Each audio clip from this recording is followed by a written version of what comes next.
Paz do Senhor a todos, que Deus venha abençoar grandiosamente a vida de cada um. Vou fazer uma leitura agora no livro de Atos, capítulo 14, versículo 24, uma leitura dissertativa que vem continuação do que aconteceu com Pedro e Cornélio. E ali começa um tema assim: a igreja mãe. Passando depois por Pisídia, dirigiram-se a Panfilha. Panfilha está localizada a sudoeste de Pisídia. E tendo anunciado a palavra em Perge, desceram a Atalia. Não há registro do que eles ministraram em Atalia. E dali navegaram para Antioquia, a igreja mãe, onde tinham sido encomendado a graça de Deus para a obra que haviam cumprido. O Espírito Santo diz aqui que Paulo e Barnabé fizeram exatamente o que o Senhor queria que fizessem quanto a essa viagem missionária. E quando chegaram, reuniram a igreja em Antioquia e relataram quão grandes coisas Deus fizera por eles. Relataram tudo isso à congregação e como abrira os gentios a porta da fé e o quanto os gentios haviam sido receptivos. E ficaram ali, Antioquia, Síria, não pouco tempo com os discípulos, com a congregação, possivelmente por um período de 2 anos. E aí no capítulo 15, o que vai começar, irmãos? Vai começar a retaliação, vai começar a pregação herege contra aquele que estava pregando aquilo que era da vontade do Senhor. E vem aqui o concílio. Então alguns que tinham descido da Judéia ensinavam assim os irmãos. Apresenta a maior crise da igreja primitiva.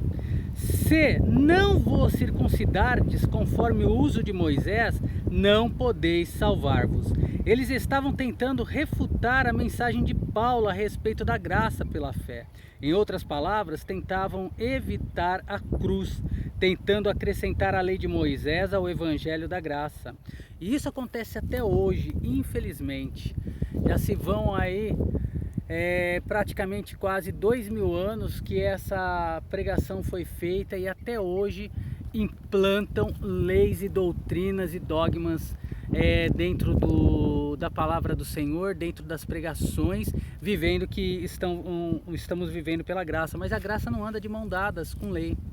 E continuando, e tendo tido Paulo e Barnabé não pequena dissensão e contenda contra eles, parece indicar que esses homens haviam ido a Antioquia, não muito depois de que Paulo e Barnabé haviam retornado de sua primeira viagem missionária. Resolveu-se, os anciãos da igreja de Antioquia, que Paulo e Barnabé e alguns dentre eles subissem a Jerusalém, aos apóstolos e aos anciãos, para tratar aquela questão. Sem dúvida, se refere à viagem mencionada por Paulo em Gálatas 2, do 1 ao 10. E eles, sendo acompanhados pela igreja, quer dizer que a igreja de Antioquia pagou as despesas dos irmãos com essa viagem, passavam pela Fenícia e por Samaria, contando a conversão dos gentios. Indica que eles paravam para visitar as igrejas ao longo de todo o caminho e davam grande alegria a todos os irmãos. Parece indicar que os judaizantes não haviam trazido sua doutrina falsa a essas igrejas. E quando chegaram a Jerusalém, foram recebidos pela igreja. Indica que foram recebidos de braços abertos e pelos apóstolos, refere-se aos 12, menos Tiago, irmão de João, que havia sido martirizado. E anciãos, outros pregadores, eles anunciavam quão grandes coisas Deus tinha feito com eles. Fez um relatório de sua recente viagem de missões. Alguns, porém, da seita dos fariseus que tinham crido. Refere-se aos que, por ter aceito a Cristo como seu Salvador, estavam na igreja em Jerusalém. Se levantaram, dizendo que era necessário circuncidá-los e mandar-lhes que guardassem a lei de Moisés. Refere-se aos novos convertidos. Essa era a grande controvérsia. Embora esse fosse um grupo diferente, era a mesma mensagem errônea. Congregaram-se pois, os apóstolos e os anciões para considerar este assunto. Essa não foi uma reunião fechada, mas realizada diante de muitos crentes.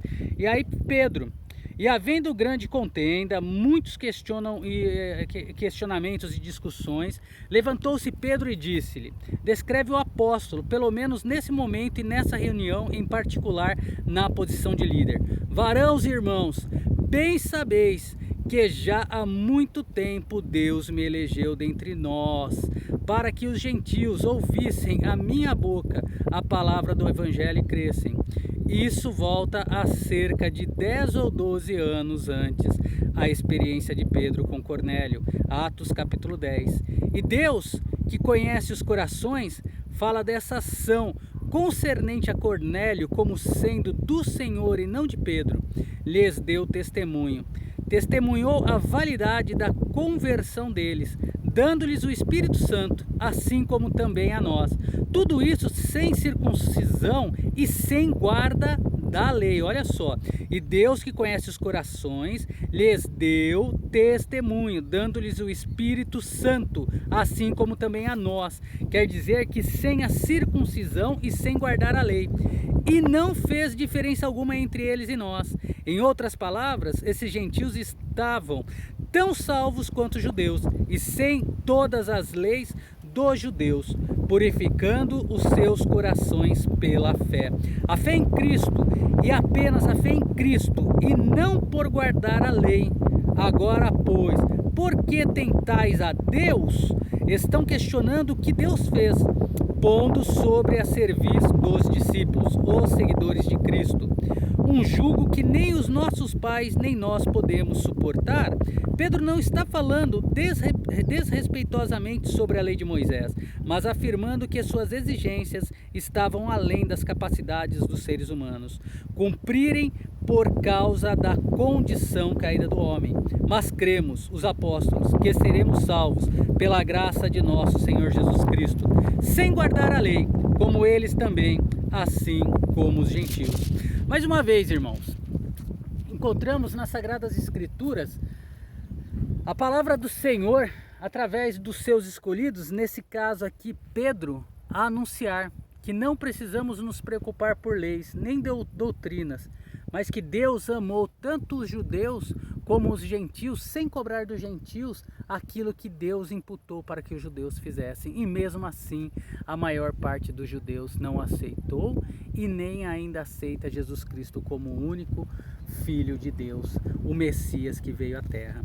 Mas que Deus traga conhecimento, sabedoria diante das Sagradas Escrituras e que o Espírito Santo interaja na minha e na tua vida. É o que eu peço a Deus todos os dias. Um forte abraço e até o próximo vídeo.